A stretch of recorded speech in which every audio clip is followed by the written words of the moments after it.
రమజాన్ ప్రశ్నలు మరియు జవాబులు.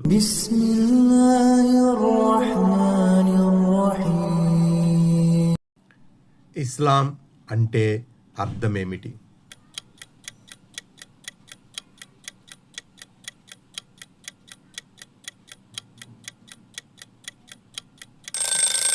ఇస్లాం అంటే శాంతి, సమర్పణ, ఆజ్ఞాపాలన, విధేయత అనే అర్థాలు వస్తాయి.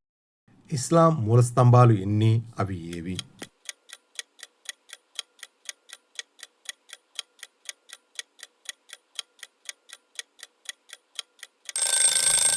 ఇస్లాం మూల స్తంభాలు 5.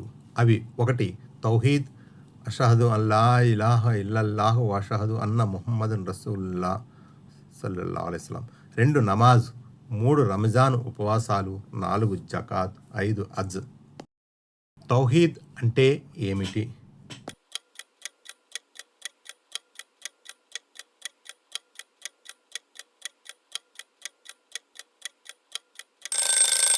తౌహీద్ అంటే సర్వ లోకాలలోను నామగుణాలలో హక్కుల్లో అల్లాహ్ను ఒకే ఒక్కడిగా ఎవరినీ పోలని వాడిగా విశ్వసించడం.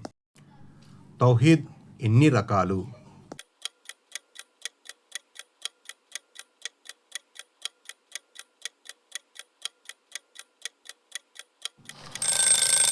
తౌహీద్ 3 రకాలు. 1. తౌహీదే రుబూబియ్యా. 2. తౌహీదే ఉలూహియ్యా.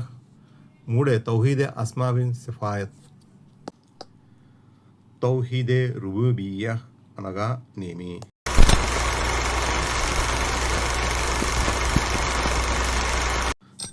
తౌహీదే రుబూబియ్యా అంటే అల్లాహ్ సర్వ సృష్టికర్త, అధికారి, ఉపాధి కల్పించేవాడు, సర్వలోకాలలో గల అన్ని కార్యాలను నిర్వహించే ఏకైక అధికారి అని విశ్వసించటాన్ని తౌహీదే రుబూబియ్యా అని అంటారు.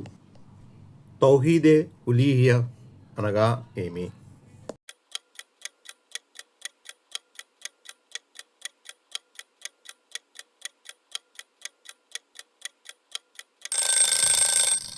తౌహీదే ఉలూహియ్యత్ అంటే అల్లాహ్ యొక్క ఆరాధనలో ఏకత్వము, కేవలం ఒక అల్లాహ్ తప్ప ఇంకెవ్వరూ ఆరాధనకు అర్హులు కారు అని విశ్వసించటం.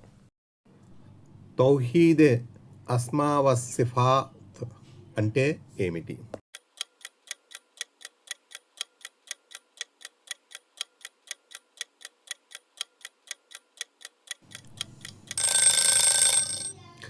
తౌహీదే అస్మా వ సిఫాత్ అంటే అల్లాహ్ నామ గుణాలలో ఏకత్వము అనగా ఖురాన్ మరియు సహీ హదీసుల్లో తెలబడిన అల్లాహ్ యొక్క నామ గుణాలలో అల్లాహ్ ఎవరిని పోలని వాడని విశ్వసించటం. అల్లాహ్ యొక్క పేర్లను నేర్చుకోవడంలో గల పుణ్యం ఏమిటి?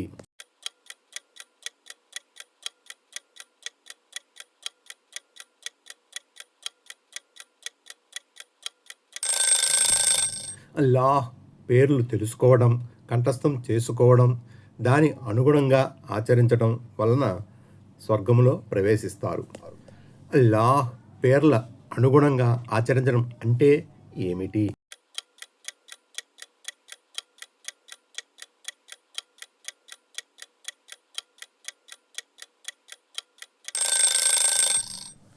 అల్లాహ్ పేర్ల అనుగుణంగా ఆచరించడం అంటే అల్లాహ్ యొక్క పవిత్ర పేర్ల ద్వారా దువా చేయడం, వీటి అర్థాన్ని తెలుసుకుని దాని ప్రకారం జీవించడం. ఉదాహరణకు అర్-రహీమ్ కనిపెట్టుకుని ఉండేవాడని, ఏకాంతంలో కూడా చెడులకు దూరంగా ఉండటం. ఈమాన్ విశ్వాసం అంటే ఏమిటి?